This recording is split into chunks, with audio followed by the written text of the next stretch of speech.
¿Te sientes abrumado o encerrado? Como si tus esfuerzos no te condujeran a ninguna parte. En todas las situaciones de la vida cotidiana, todos tenemos la necesidad concreta de lograr objetivos, de sentir que le damos a nuestra vida un propósito, que levantarnos todas las mañanas tiene un motivo, y al respecto, el trabajo no es la excepción. Muchas veces necesitamos impulsarnos a la acción y mantener los esfuerzos en el tiempo para lograr los objetivos que nos hemos planteado. Para eso es imprescindible la motivación. En este taller se pretende abordar la motivación autogestionada, es decir, la motivación intrínseca o como le llamaremos de aquí en más, la motivación interna. Esta es aquella que no depende de jefes, no depende de situaciones organizacionales o del entorno en el que te desarrollas, sino que es aquella que podemos generar con los medios que tenemos a nuestro alcance.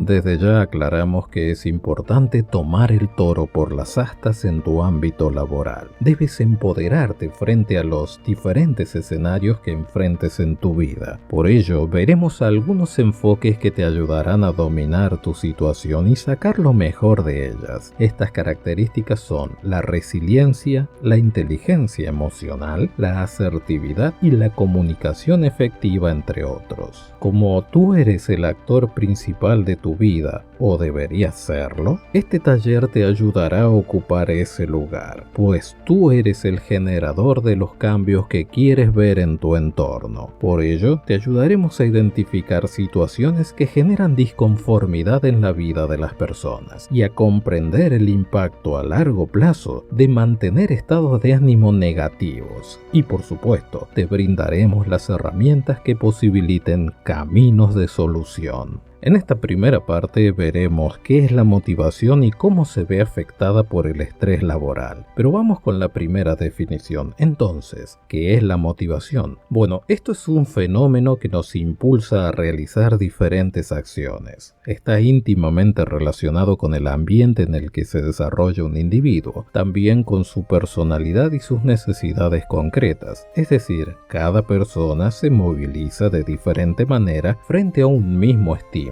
Y si hablamos de necesidades, vamos a hacer uso de la teoría de Abraham Maslow. Dicho autor habla sobre la jerarquía de las necesidades de las personas, a la cual denomina pirámide de Maslow, una teoría sobre la motivación humana. Maslow defiende que conforme se satisfacen las necesidades más básicas, o sea, aquellas que se encuentran en la parte inferior de su pirámide, los seres humanos desarrollan necesidades y deseos más elevados, o sea, aspiramos a llegar a la parte superior de esta pirámide que estás viendo en pantalla. Ahora bien, según esta pirámide propuesta, recién se puede acceder al siguiente escalón cuando un nivel está resuelto. No todas las personas se encuentran en el mismo nivel, depende de la situación personal de cada una de ellas y las circunstancias particulares por las que esté atravesando. Pero analicemos cada una de estas necesidades. ¿A qué se refiere Maslow cuando habla de necesidades fisiológicas o básicas? Bueno, estas necesidades son las que conciernen a la alimentación, la sed, la respiración, es decir, a aquellas de las que dependen las personas para su propia subsistencia. Podemos localizarlas en algunos lugares específicos del cuerpo humano y nos apremian porque tienen un carácter de repetición. No podemos obviarlas en la vida, y la mayoría de ellas pueden satisfacerse con el dinero. Pero después tenemos las necesidades de seguridad. Estas son las necesidades que hacen referencia a la tendencia de sentir que estamos seguros, que nos movemos en un ambiente estable, que podemos organizar y estructurar nuestro medio. Al ser humano no le gusta vivir en un ambiente incierto. Las personas necesitamos orden, estabilidad, protección y certidumbre. Es por esto que luego de tener resueltas las necesidades básicas, los seres humanos debemos sentirnos seguros del ambiente donde nos encontramos. También en este escalón se encuentra la necesidad de ahorrar para un porvenir. Pero a continuación tenemos las necesidades sociales. Estas hacen referencia a la necesidad de pertenecer a un grupo. Los humanos somos seres sociables, por lo que necesitan de otros para realizarse. Dentro de la necesidad de afiliación encontramos el afecto, el amor, el hecho de pertenecer a un grupo, arraigarnos a una tierra y de este modo dejar de sentirnos solos o solas. Podríamos encontrar ejemplos en el hecho de formar una familia, tener un grupo de amigos, formar parte de grupos sociales, grupos de vecinos o tener hijos o hijas, etc. Y después entramos a un campo más personal, las necesidades de reconocimiento. No podemos ignorar que la autoestima es en parte construida a partir de la estima de los demás. El ser humano necesita reconocerse, sentirse seguro y valioso dentro de la sociedad. Si la persona no logra satisfacer esta necesidad, a menudo surgen sentimientos de infelicidad y de baja autoestima, lo que hace que las personas se consideren inferiores a las demás. Y junto con ello vienen las necesidades de autorrealización. A esa famosa y temida pregunta de ¿cómo te ves de aquí a tantos años? ¿Por qué suele incomodar a algunos el que le planteen esta pregunta? Al parecer, la reflexión sobre nuestros logros suele ponernos delante de una situación que para algunos es difícil de digerir. Por ello, para nuestro bienestar emocional, las personas que buscan la autorrealización deben ser libres para ser ellas mismas, por lo cual debemos incluir nuestra necesidad de satisfacer las capacidades personales, lo cual implica desarrollar nuestro potencial, hacer aquello para lo que mostramos mayores aptitudes. Este deseo o aspiración última será diferente dependiendo de cada individuo, dado que cada una de las personas se sentirá autorrealizada a partir de situaciones o experiencias diferentes que no tienen por qué coincidir con las de otra persona, por lo cual tus logros no los compares con los logros de los demás. Ese es un error muy común que podría alguien cometer. Estamos hablando de la motivación interna. La motivación interna no se sostiene en comparación con los logros ajenos. Ahora bien, quizás te estés preguntando para qué sirve entender esta teoría de Maslow. Bueno, para poder identificar cuáles son tus necesidades más urgentes en este momento y así poder entender cuáles son tus motivaciones y cómo trabajar con ellas. Poder trabajar en la motivación para ir cubriendo cada uno de los escalones de esta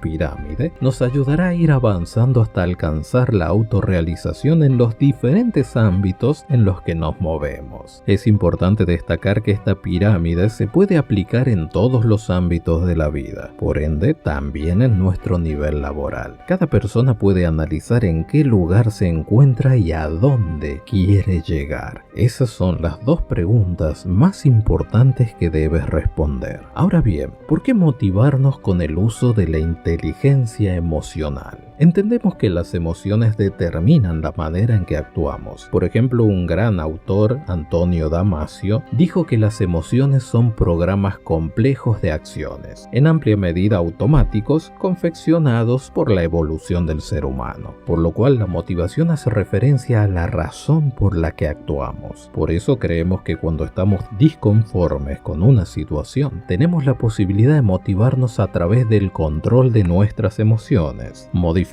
nuestras acciones para lograr un resultado diferente. Por ejemplo, imagina esta situación. En tu trabajo repentinamente tu jefe te trae una pila de expedientes o de trabajo extra y te indica que esos trabajos deben ser realizados por ti. ¿Por qué? Porque a tu compañero o compañera que le tocaba esa labor no lo hizo. Pero ahora bien, uno se pregunta, ¿y qué pasa con el trabajo que yo ya tengo? ¿Por qué tengo que hacer la parte que le corresponde a mi compañero? En esta situación, lo primero que va a suceder es que uno explota dentro de uno una emoción muy compleja, que muy probablemente sea de enojo o algo similar. Eso llevará a que puedan ocurrir dos cosas. En primer lugar, te enojas con tu jefe y no dices nada. Haces el trabajo con muy pocas ganas, con muy poca motivación y sigues quejándote dentro de ti de que esto es injusto. Esa es una de las opciones. Ahora bien, la otra opción es te enojas con tu jefe, le dices que no lo piensas hacer porque no es tu responsabilidad, pero sabes dentro tuyo que esto puede traer consecuencias que no te favorezcan. Por eso, más que seguir esta segunda opción, te planteo un esquema de pensamiento distinto, y es que decidas ser inteligente emocionalmente. Entonces, como persona inteligente emocionalmente, utilizas la comunicación y la empatía para preguntar ¿qué pasó, por ejemplo? Y tratar de entender por qué tu compañero o compañera de trabajo no ha logrado hacer su parte. Entonces, uno allí sabrá por qué razón está prestando ayuda. Quizás averiguando te enteras que, no sé, tu compañero o compañera se accidentó o le pasó algo que realmente le impidió terminar su trabajo. En esa situación, siendo empáticos, estás manejando tus emociones de enojo y bajando el nivel de frustración. A su vez, logras encontrar la motivación para ayudar a tu compañero poniéndote en su lugar. Hay que manejar las emociones.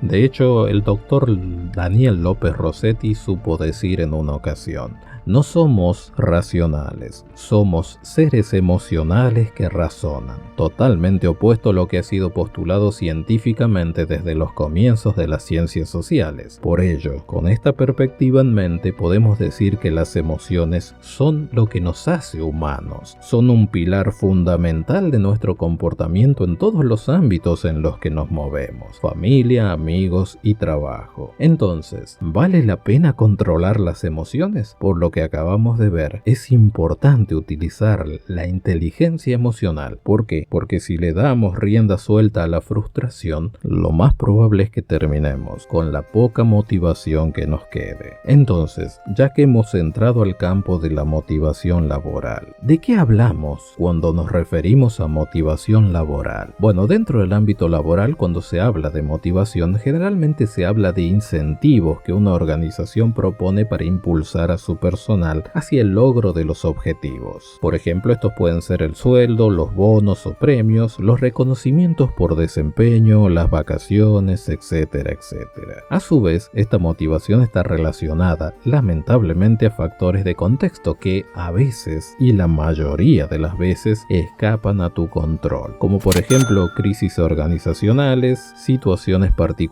del gobierno del país, estados de ánimo de nuestros compañeros de trabajo o la situación por la que está pasando, por ejemplo, uno de nuestros superiores. Y ahí se presenta el problema, pues si uno no puede controlar situaciones que afectan a mi motivación, ¿qué hago entonces? Bueno, un enfoque inteligente es reconocer que existen esas situaciones y aprender a convivir con ellas sin expectativas de que cambien, pues las falsas ilusiones son lindas hasta que te explotan en la cara, por lo cual no importa lo dura que sea la realidad, cuanto antes la aceptes, mejor preparado estarás para manejarlas. Muchas gracias por estar allí, llegamos así al final de este video y será hasta el próximo, aquí en Observando.